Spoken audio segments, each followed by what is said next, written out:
सब जानते हैं कि पिछली रात से जो ऑपरेशन बडगाम जिला में चल रहा था वो सुबह ख़त्म हुआ है और इस ऑपरेशन की ख़ास बात ये है कि इसमें लश्कर-ए-तौबा का चीफ कमांडर जो जहां कश्मीर वैली में बहुत सालों से ऑपरेट कर रहा था वो उसके मारे जाने की ग्राउंड के इतला के मुताबिक पुष्टि हो रही है और ये एक बहुत बड़ी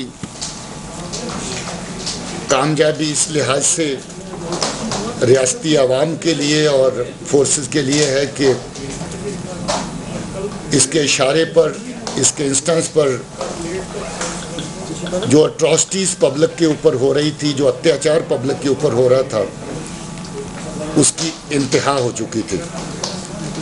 पिछले कुछ टाइम में आप लोगों ने देखा कि साउथ कश्मीर में नौजवान बच्चों का उठाए जाना, उनको गोलियों से मारना, उनका गला काट के उनको मारना, बैंक रॉबरीज को अंजाम देना, पुलिस के लोगों को अटैक करना, उनको मारना, इस तरह की बहुत सारी एक्टिविटी जो हैं वो ये नवीद जाट और लश्कर-ए-तौबा के मिलिटेंट इसमें शामिल थे। पिछले एक हफ्ते में लगभग 2 दर्जन से ज़्यादा मिलिटेंट जो हैं वो मारे गए साउथ कश्मीर में और आज के इस ऑपरेशन में। और मैं ये समझता हूँ कि ये आवाम के लिए बहुत अच्छी बात है क्योंकि लोग बहुत सारी तकलीफ़ें इनके हाथों उठा रहे थे। बच्चों को ज़बरदस्ती उठा के मिलिटेंसी के रैंक्स में शामिल करवाना, बच्चों को उठाना और मार पिटाई करके अलग अलग तरह के इल्ज़ाम लगा के छोड़ देना, कुछ बच्चों को उठाना और फिर उनको गला रेंद के या गोलियों से मार देना, इस तरह की वारदातें इनके हाथों बहुत ज़्यादा हो रही थी। और मैं समझता हूँ कि इससे पब्लिक एक तरह का सुख की सांस लेगी, चैन की सांस लेगी। Mr. Singh, I just want to ask you that as far as the Shujaz assassination plot was concerned, you have recently eliminated Azad Malik and now Abu Hanzala. Who other are left as far as they are at large as far as Shujaz killing is concerned? And also, how do you see militancy after the killing of all these staff commanders? देखिए, militancy में तो graph में काफ़ी कमी हुई। आपने देखा पिछले दिनों से जो अच्छे ऑपरेशन हुए, कामयाब ऑपरेशन हुए, काफ़ी बड़ी तादाद में कमांडर्स और अलग अलग इनके जो ऑपरेटर्स हैं वो मारे गए हैं। इससे वाक़या में जो आपका ख़ासतौर पे साउथ कश्मीर में मिलिटेंट एक्टिविटीज़ में कमी आएगी।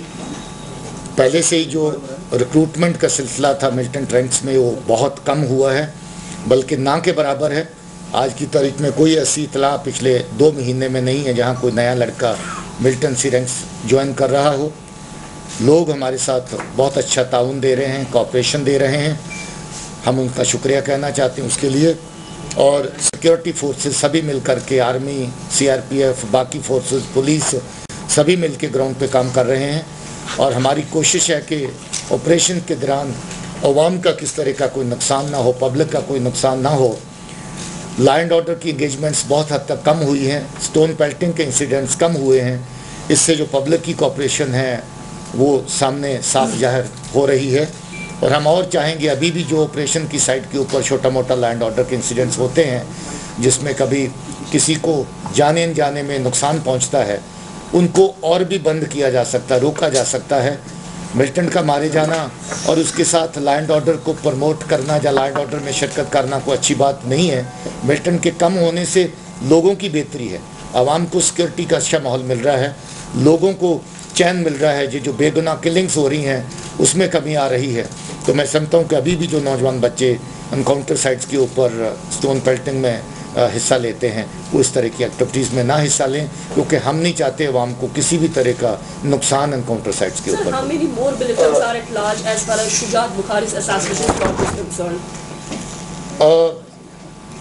अभी एग्जैक्ट फिगर्स का देना मुश्किल रहता है, मगर तादाद आप लोग सब जानते हैं कि ये 200-250 के इर्द गिर्द बनी रहती है इनकी जो फिगर है। ये ऊपर नीचे छोटी मोटी फ्लक्चुएट करती रहती है, कभी इन्फिल्ट्रेशन होती है, इजाफा हो जाता है, किलिंग्स होती हैं, तो फिर तादाद कम हो जाती है।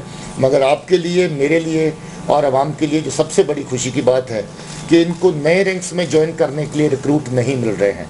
लोग जो है वायलेंस की फर्टिलिटी को समझ रहे हैं, लोग समझ रहे हैं कि रैंक्स में जा कर के अपना नुकसान करवाना, अपने फैमिलीज़ को तकलीफ़ में डालना, अपनी सोसाइटी को तकलीफ़ में डालना अच्छी बात नहीं है। वो हमारे लिए सबसे बड़ी खुशी की बात है, हमारे लिए सबसे बड़ी वो किस्म की अतमाद जो पब्लिक के साथ है उसमें बेहतरी हो रही है। हमारे लिए बहुत बड़ी वो बात है एक सेक्शन की कि उसमें कमी हुई है। बाकी भी जो नंबर्स हैं, अगर इस तरह से काम चलता रहा, आवाम की इस तरीके से तामुन मिलता रहा, तो मैं समझता हूँ कि मिलिटेंसी में और कमी होगी। बाकी हम इनका सवाल ये था कि जो शुजात बुखारी के कत्ल में इनका नाम आया था, क्या वो मुलव्वस थे, और अगर हैं तो और कितने रहे? मैं ये समझता हूँ कि हमारे इस केस में he was one of the prime suspects. अगर वो किस सूरत में जिंदा पकड़ा जाता है तो बहुत सी चीज़ें और लीड्स हमें उसमें मिल सकती थी, मगर क्योंकि अब वो मारा गया इस ऑपरेशन में, तो एग्जैक्ट उनकी इन्वॉल्वमेंट किस हद तक थी, किस हद तक नहीं थी, वो किस्सा उसके साथ ख़त्म हुआ। मगर अभी क्योंकि तफ्तीश जारी है तो और भी चीज़ें जो सामने आएंगी वक्त के साथ वो मीडिया के साथ शेयर करेंगे। इसका जहाँ तक तल्लुक़ है, हम लोग इसकी डेड बॉडी जो है उसको हमारी जो कॉम्पिटेंट अथॉरिटीज़ है उनके ज़रिए से ज़रूर ऑफ़र करेंगे।